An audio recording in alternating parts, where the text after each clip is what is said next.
नीताच्या घरची परिस्थिती बेताची. लहानपणी सुख असं काही नव्हतं. समीर तिचा नवरा चांगल्या कंपनीत नोकरीला होता.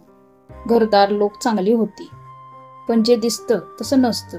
लग्नानंतर काही दिवस खूप आनंदात गेली. तिने पण सगळ्यांवर प्रेम केलं. दोघी नंदा लग्न झालेल्या त्याच गावात होते. हळूहळू तिचा संसार फुलत होता. तिच्या सुखी संसारात आनंदाची गोष्ट घडली. तिला दिवस गेले.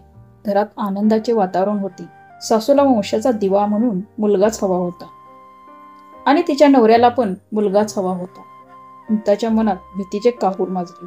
जर मला मुलगी झाली तर काय होईल?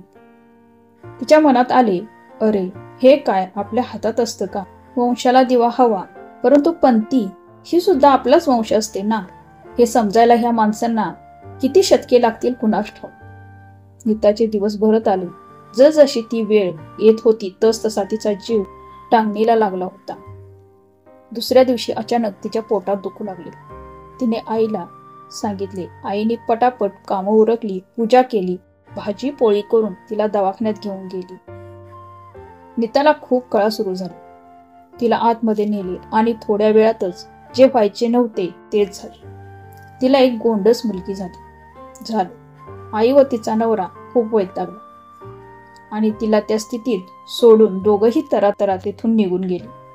नीताला खूप वाईट वाटलं. नीताला काय करावं काही सुचेना. तिने नर्सला आवाज दिला. नीता बोलली, मला तुमचा फोन देता का? मला एक फोन करायचा आहे. तिने फोन दिला. नीताने आपल्या आईला फोन लावला. हॅलो आई, मी नीता बोलते. आई, बोल बाळा. नीताने तिला घडलेला प्रकार सांगितला. आई, तू येते का? माझ्याजवळ कोणीच नाही. आई म्हणते, बाळा मी मजबूर आहे ग. तुझे बाबा गेल्यापासून माझे खूप हाल होत आहेत. तुझ्याकडे यायला माझ्याजवळ पैसे नाहीत ग. मला समजून घे. स्वामींवर श्रद्धा ठेव, तेच मार्ग दाखवतील. एवढे बोलून आईने फोन ठेवला. नीता खूप रडते. तिला कदाचित ह्या गोष्टीची कल्पना होती, म्हणून तिने साठवलेले पैसे आणि स्वामींचा फोटो सोबत आणला होता.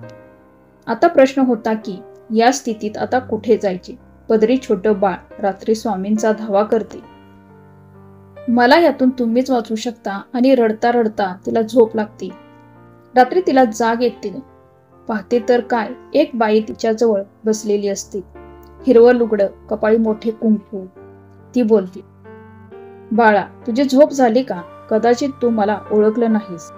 काल तुझ्या आईचा फोन आला. मी तुझ्या आईची मांडलेली बहीण रुक्मिणी. तिने मला सगळं सांगितलं. तसेच तडक निघून आले.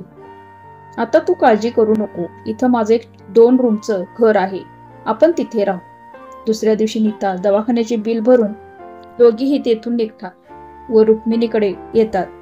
रुक्मिणी तिचे पालन पोषण करते. महिन्याने रुक्मिणी आपल्या गावी जायला निघते. नीता तिची ओटी भरते. जाताना रुक्मिणी तिला भरभरून आशीर्वाद देते. आपल्या मुलीचे श्रेया नाव ठेवते. हळूहळू श्रेया मोठी होऊ लागते. नीताला चांगल्या कंपनीत नोकरी लागते. श्रेया शिकून एक नामी वकील बनवते. एकदा नीताला तिच्या आईचा फोन येतो. नीता, कशी आहेस बाळा? मला माफ कर, मी येऊ नाही शकली. नीता म्हणते, आई असे काय करते तू? तूच पाठवलं ना रुक्मिणी मावशीला माझं करायला. तिने माझा व्यवस्थित सांभाळ केला. आईला खूप आश्चर्य वाटते. ती म्हणते, मी कोणालाच पाठवले नाही. मी तर त्या रुक्मिणीला ओळखतही नाही. रात्रभर नीता विचार करते. मग तिला आठवतं, आपण त्या रात्री स्वामींना याचना केली. कदाचित तेच रुक्मिणी बनून आले असते. त्या रात्री स्वामी तिच्या स्वप्नात येतात. नीता, कशी आहेस बाळा? तू माझी प्रिय भक्त आहेस. तुझ्यावर खूप अन्याय झाला.